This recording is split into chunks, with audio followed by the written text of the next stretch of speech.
What's up, y'all? Today we talking about how the 5 love languages helps Christian relationships. And I know some of the Christians out there, some of you super Christians are like, these 5 love languages don't have nothing to do with God. Well, guess what?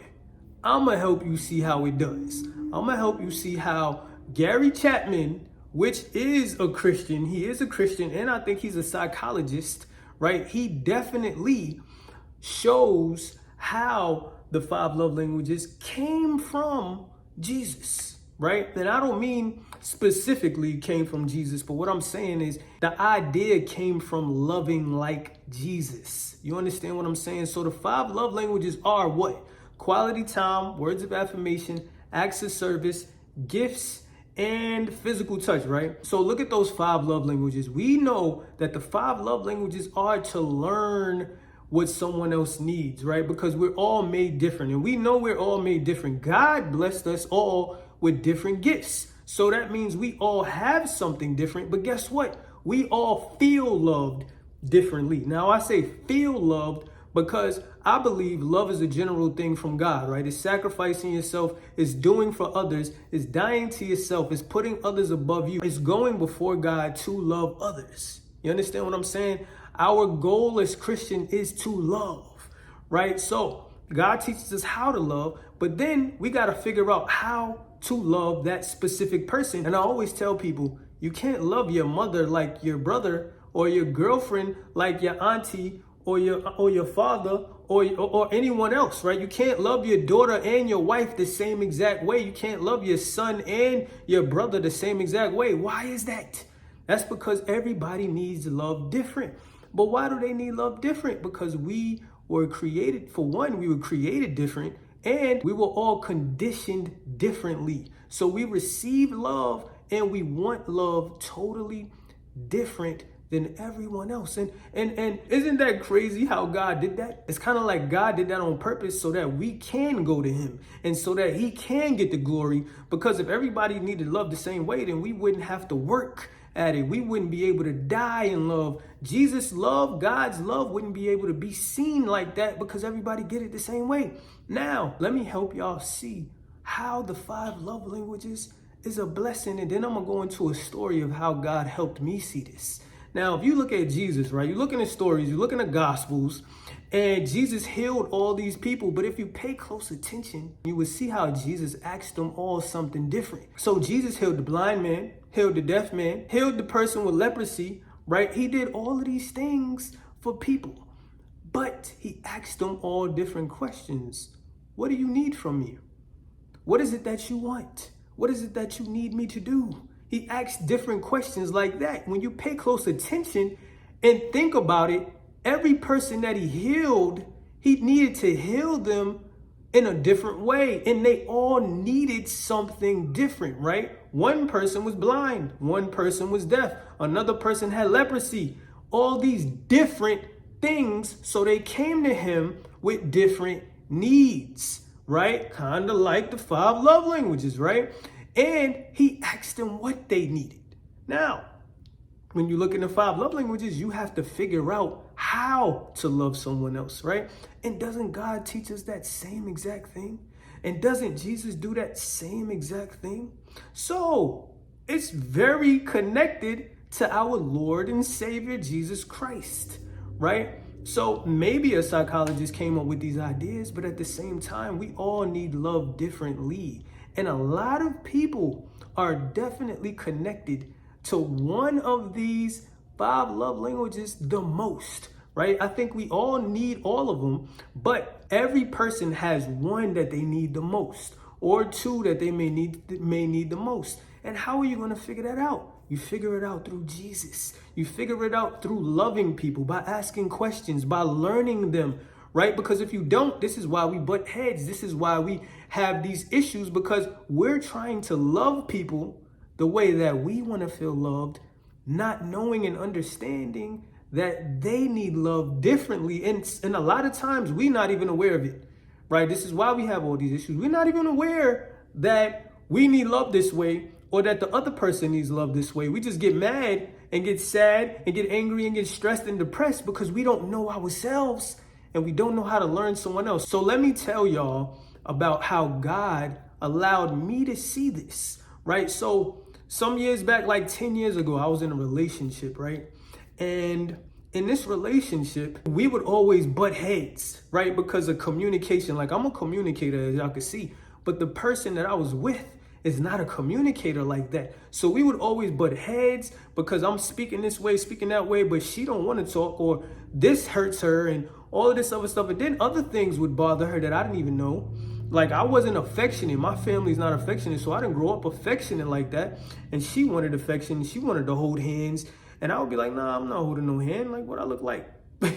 Right? Now, I saw all of these things as bad because I'm a communicator and she don't communicate. Or when I'm communicating, it's affecting her. And I don't know how she don't understand what I'm saying and how she come up with something else that I said that I didn't say, because I actually didn't say that. So how is she thinking I said something else, right? And then when it came to the affection, my family wasn't affection, and I was around an environment that that was looked at as kind of like being weak. You understand what I'm saying? So I'm like pushing it away. I'm dismissing her in this way, and she's dismissing me in that way when it comes to communication. So we're butting heads. Now we get into real bad arguments, and now the relationship is tearing down, right? It's becoming very bad. And during this time, I was getting closer to God, right? I was getting closer to God. And we actually broke up. We broke up, right? And I really think that was God that broke us up because we were so different. But at the same time, right, as I'm getting closer to God, I'm learning things, and somebody gave me the 5 Love Languages book, right? So it's so crazy that I'm getting closer in my relationship with God, right? But I literally have to consistently keep talking to this person. Like, I have to. I can't even get them out of my life. I got to keep talking to this person. So they still got to be in my life. So either I'm going to keep having issues with them because I don't understand them, or I'm going to learn them. But the closer I get to God, right? And the more I read this book, the more I started to learn things about myself, right? I'm learning so many things about myself, like me not being affectionate like that. I didn't even know my family wasn't that affectionate. I just was an example of how they were. I didn't pay no attention to it. But as I'm reading, I'm learning this. And I'm learning this from the 5 love languages. And I'm learning this from reading the Bible. Right? But I'm also learning that people need love differently. I'm also learning that Jesus says to ask questions. I'm also learning that we are all different and we need to learn how to love. I'm learning that from Jesus in the Bible, right? So the more I read the 5 love languages, I started to understand something here. The reason why that person was having an issue when I communicated is because their love language was words of affirmation. I ain't know that. I ain't know what that was. And I didn't even know that that was their main love language. But guess what? I didn't learn this from them telling me this. I learned this from when I read that book. I'm learning it because everything that it was saying, they would say some of the same things. And then as I'm getting closer to God, I'm learning about my life and how my life did this to me and caused me to be this way. And now I start thinking about their life. I'm thinking about what caused them to be this way, right? And I'm like, well, they did say this and that and this when somebody said something to them when they was younger and how it caused them to feel away. So, and I started to learn this person is affected by words and they are unaware of it. And when I speak this way, I remind them of this person. Now, I don't speak exactly like that person, but that doesn't mean it's not a trigger, because remember, they're not aware of this, so it don't matter. They can't see that it's not the exact same thing. They just know how it makes them feel, because a trigger is a reminder of what happened in your childhood or what triggered you in your past of trauma, right? So they're connecting that very thing to how I speak. So guess what? I'm like, now I learned, okay, they want words of affirmation. I got to speak to them to a specific way. So now I started to test this, right? I started to pay attention, and I started to say that some of the things that I say, I started to say it less, and I started to speak differently from how I spoke. And I would speak, like, even when something bothered them or they felt the way or they tried to explain something, instead of the way that I responded, I would change it, or I would speak less. You know what I'm saying? But I needed to put more words of affirmation in there. I needed to put more encouragement in there because I understood. I needed to stop saying things like always. You get what I'm saying? Because I learned how those words affect them. And I can see how me not being physical, not having physical touch or being that affectionate affected them as well, right? And I didn't know that. I didn't even pay close attention that I wasn't that affectionate. I just was being the way that I always was. But then I noticed they need words of affirmation. They need physical touch, right? Now, I may need something. Yes, I need quality time. I need communication. I need all these other things. But the thing was, I'm the one that's closer to God. So God teaches us how to love others. You get what I'm saying? So even though I might want something from her or we might want something from someone else, you got to look at it a different way. They may not be that close to God. And in this situation, she wasn't that close to God. I was the one getting closer to God. So now God is teaching me what someone else needs because that's what Jesus does. That's what Jesus taught, right? So now I'm learning these things and I'm practicing them with her. But guess what? That's not it. Like I told y'all, my family wasn't affectionate like that. So guess what I'm doing now with my family? I started to hug my family. My family ain't hug each other like that. We ain't tell each other we love each other. None of that. And guess what God did through me?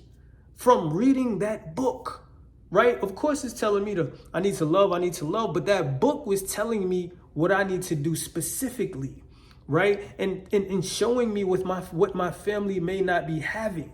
And I know a lot of people might say, well, that person doesn't need it. It's not about what someone needs. It's about what God said to do. Because even though we not that affectionate, we don't hug, that don't mean you don't need it. Just because you don't got vitamin D and you functioning, that don't mean that you don't need it, right? But what if you did have vitamin D? Would you function better? But what if you did get hugs and somebody said that they love you? Would you feel better? Will you feel more energized? You may say no, but I tell you to think about that again because you didn't know and we didn't know the love that we needed from Jesus until he showed up. Right now we over there like, oh my God. Why? Because we are getting something from him that we never got before.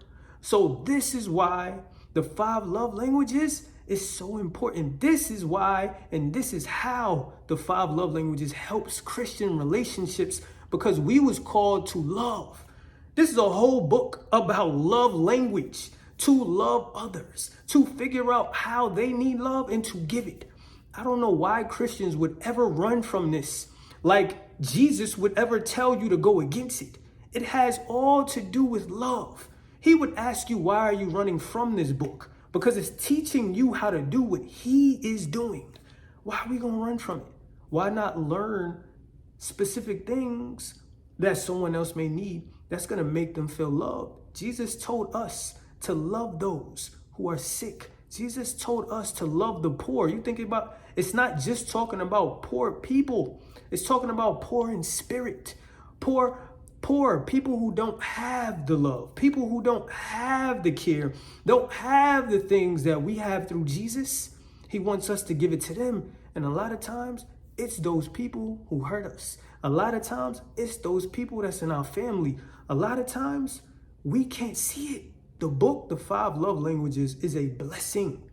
This book changed my life and the Bible because when I was getting closer to God, I just started to get in the Bible.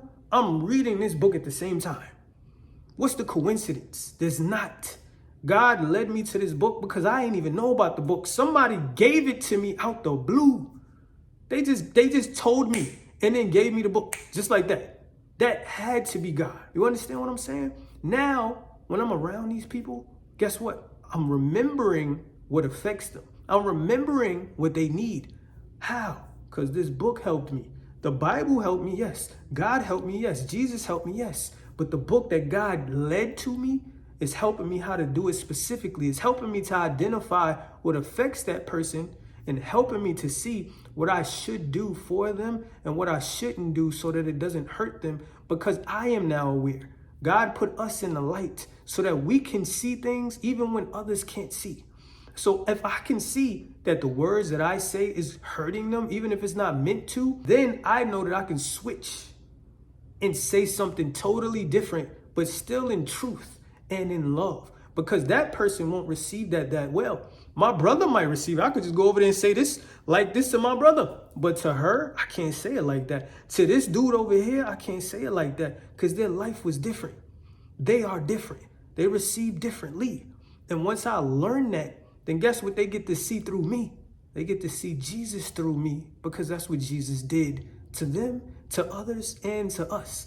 All right? So the 5 love languages is definitely a blessing to the Christian community, to God's kingdom. And if you ain't got that book, I definitely suggest get this book. I definitely suggest reading the book.